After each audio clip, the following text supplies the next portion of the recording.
Bonjour à tous, alors voilà, on se rejoint aujourd'hui pour une nouvelle vidéo. Aujourd'hui, je vais essayer de vous résumer un petit peu ce qui s'est passé dans le golf pendant l'année 2020. Allez, c'est parti.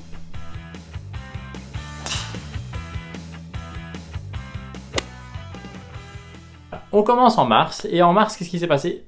Oui, j'ai zappé janvier-février, j'avais pas envie d'en parler, donc en mars, confinement. Et là, catastrophe, tout est fermé, les golfs sont fermés, et on voit une montée en puissance des ventes de tapis de putting pour mettre dans le salon et des filets à mettre dans le jardin pour taper ses drives. Résultat, tout le monde s'est vachement bien entraîné, et maintenant tout le monde est très fort sur les putts à 3 mètres et bien à plat. Pour le reste, on verra plus tard. On passe au mois d'avril avec le majeur le plus important de l'année, Augusta. Malheureusement, il a été annulé à cause d'une bière ou un truc dans le genre. Mais il a été reporté au mois de novembre. On en parlera après. On passe maintenant à l'été 2020. Et l'été 2020, c'est l'événement Bryson DeChambeau. Bryson DeChambeau, si vous ne connaissez pas trop, pour résumer, le gars, il a fait comme nous. Il a pris du poids, il a mangé des chips, bu des bières, regardé la télé en mangeant des pizzas. Tout ça pendant le confinement, il n'a fait aucun sport. Résultat, prise de poids. Sauf que là où il a été malin celui-là, c'est qu'il a fait passer ça pour une prise de masse musculaire et une prise de puissance pour taper ses drives plus loin. Et ouais, nous on a été naïfs. Nous on a assumé notre prise de poids. Il est tellement malin ce Bryson qu'il a même réussi à convaincre deux youtubeurs, deux frères, de se lancer dans un Bryson Challenge, qui eux-mêmes ont réussi à entraîner d'autres personnes à le faire, à prendre du muscle, à prendre de la vitesse pour taper plus loin la balle. Et au bout de 3 mois d'efforts, ils viennent de se rendre compte qu'en tapant moins fort, ils vont plus loin. Désolé pour vous les gars, beaucoup d'efforts pour rien. À la suite de ça, on se retrouve au mois de septembre. Mois de septembre, Ryder Cup. Elle aussi annulée. La Ryder Cup, si vous ne connaissez pas, c'est une compétition qui oppose les Européens aux Américains. On ne l'a pas eu. Heureusement pour nous, il y a une bande de Golden Boy qui se sont lancés dans une YouTuber Golf Cup. Alors là, ils ont fait deux équipes. Bon, une team Babat et une team Fracasse. On leur en veut pas sur le nom des équipes, on les aidera la prochaine fois pour faire mieux.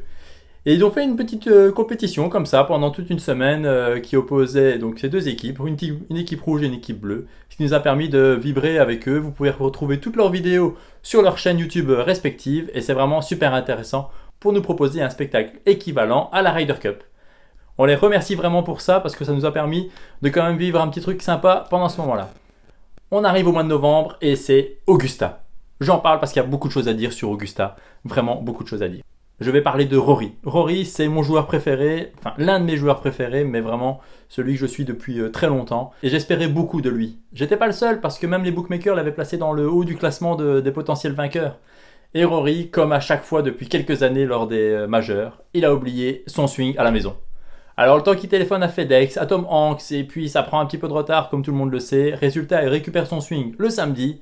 Il a pris trop de retard, c'est foutu pour lui. Parlons un petit peu de Tiger maintenant. Tiger, il était pas mal, hein. On l'attendait.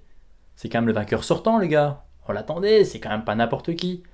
Il était pas mal dans le jeu, il était même bien.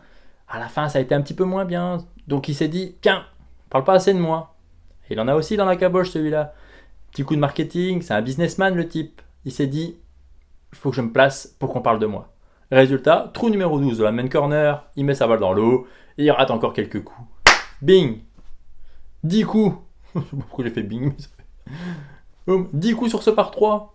Mais c'est pas terrible pour Tiger. Du coup, ça fait le retour des réseaux, tout le monde parle de lui. Et derrière, il enchaîne 5 birdies sur 6 trous. Ça reste des super birdies. Il n'y en a pas beaucoup qui ont réussi à le faire, hein. Et lui, il le fait. Du coup, tout le monde parle de lui. Et ça éclipse le vainqueur, Dustin Johnson. Dustin Johnson, justement. Personne n'a fait attention à sa victoire. Et pourquoi? Parce que Dustin, t'es un super joueur. Je suis pas un grand fan de toi, mais t'es un excellent joueur et t'es super régulier depuis des années. Mais franchement, quand tu putes pour gagner le majeur d'Augusta, mais mets-nous un petit peu d'émotion. Montre-nous que ça compte pour toi. Montre-nous que t'es pas juste là pour taper des balles. Parce que nous, on ne sait pas taper les balles. Mais nous, on vit pour l'émotion. On vit pour rentrer un putt. On l'a tous imaginé. Ce putt pour le majeur, pour Augusta, on l'a tous imaginé au moins le rentrer une fois. Toi, tu le fais? Rien. Pas une larme, pas une larmichette. Mais merde, c'est Augusta, quoi. Nous, en tant que fans, nous, tout ce qui compte pour nous, on n'a pas ton niveau de jeu. Nous, on veut voir du beau jeu, mais on veut aussi voir de l'émotion. Dustin fait quelque chose parce que pour nous, nous les amateurs, ce qui compte, c'est l'émotion.